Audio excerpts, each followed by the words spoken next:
বুঢ়ী মাৰজনীয়ে ৰান্ধি ৰান্ধি খুৱাই আছো নহয়। সোনকালে বোৱাৰী এজনী আনি মোকো বেলেগৰ হাতৰ জুতি ল'বলৈ দে আকৌ। কথাগুৰি কৰবাত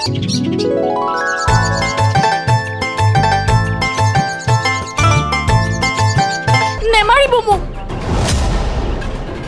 মই শালিকা নহওঁ, সৰগৰ দেৱীহে।